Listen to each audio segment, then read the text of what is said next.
When it comes to the anxious avoidant trap, it's very clear for me why the anxious one is hanging on and doesn't want to let go. But why is the avoidant hanging in there if it's too much for them? Apart from the fact that they like the taste of love but find it's too scary. Well, I think you just answered your own question. It is having a taste of love, and it often does feel too scary.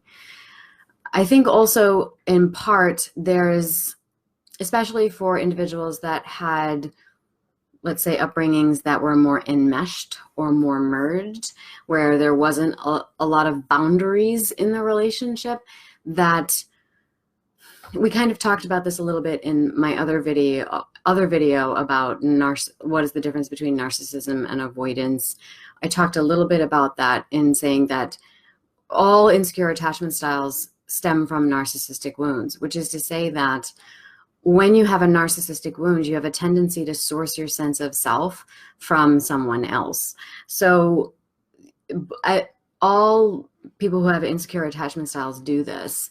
And so when you are experiencing avoidance, it's a similar thing. You kind of get that rush. You get that filled up feeling when you're with someone who's passionate and very effusive, and they just want to love you so much. You know, that there's a part of that, of course, that we all want, but you know, a person who is struggling with avoidance has cut it off to a certain degree so that when it's very intoxicating, but at the same time, it hints at boundaries, like breaking down boundaries as well. And that was very unsafe, particularly if they come from more of an enmeshed and or merged family background.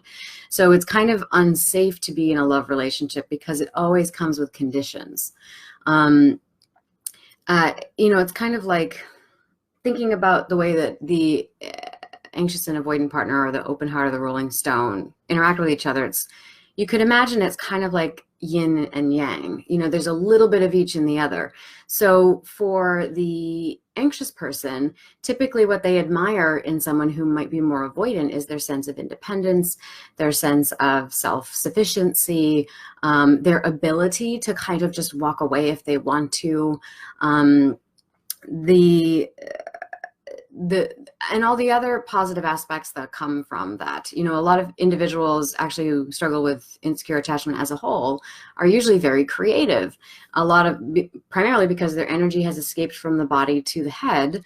And so they've got great fantasy life. They've got great creativity. They're oftentimes they can be very intellectual. They're analyzers, you know, and elements of that are very attractive. Also, I find that a lot of individuals with avoidant attachment styles typically have a great work ethic, you know, that they pride themselves in what they do, because that in some ways is a respite from how they feel.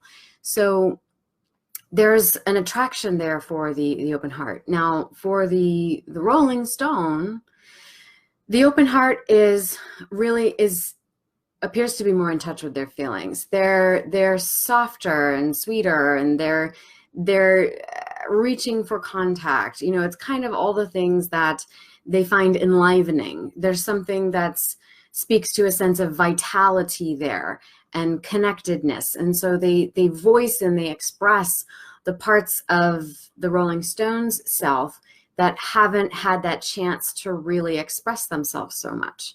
And this is why they are in many ways attracted to each other, because they like that yin and yang. They see a little bit of the other. So it sounds as if you're feeling as though your observation couldn't possibly be the explanation, apart from the fact that they like the taste of love but find it too scary.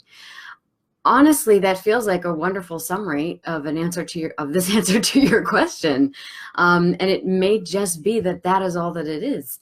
I would add, however, that oftentimes, you know, there is real love there. We're not always just responding to or reacting to a projection of ourselves, because, you know, it's sort of like getting into the conversation about projection. What is projection?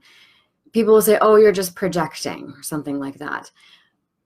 When you find someone who, let's say, not through their own will per se, but that just through their very presence and essence of their being calls forth from you a projection, it's because there does exist within them some kernel of what it is you are projecting.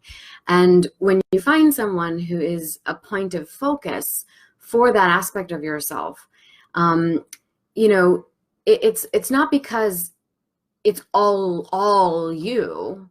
There is some element of it in them, and that is what's calling it forth in you. So it's part, when we talk about discernment, it's also in part being able to kind of weed out, okay, so this really is coming from you, or this really is, and then this is all of the other narrative that I'm adding to it. So there is some aspect of what it is that is being called forth in me, in you, and I'm finding myself feeling so infatuated and in love because just by virtue of being in your presence, I feel much more at residence within myself, because that aspect of you is calling forth that aspect in me, and now I feel more wholly me, right? But I like to talk about this in terms of energy and spirituality, but when that happens, it's kind of like you're being called on a spirit level or on an energetic level to recognize and see those parts in you, and then to take ownership and to take charge of them. And once you do, then the relationship now has room to grow. But if you continue to source that, if your only access to that part of yourself is by sourcing it from your partner, who in part may be holding that for you, but also may now have incurred all these other things that you've added onto it that are actually yours and not theirs, then what happens is that's where that desperation starts to ensue. And that's when we get attached. And that's when we start to think, if I don't have this partner, then that part of me dies, or I no longer have access to that part of myself. And that's what we mean when we say, as is within, so is without.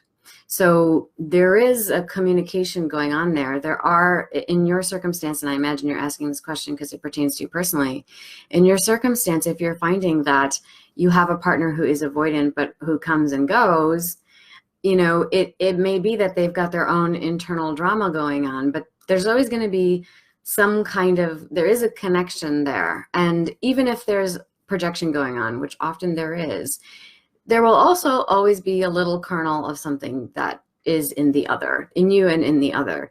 And so I do believe that when people who come together in these relationships, it's not just that you're acting out like these old wounds and, oh, we're all just messed up and living this messed up life together, although that's kind of a fun idea. But it's also that you're being called to something. These partners are calling you. I believe it really is a divine calling. And the pain that we experience is really about resisting that calling, sort of resisting filling up the circumference of our own expansion. I hope that answers your question well enough.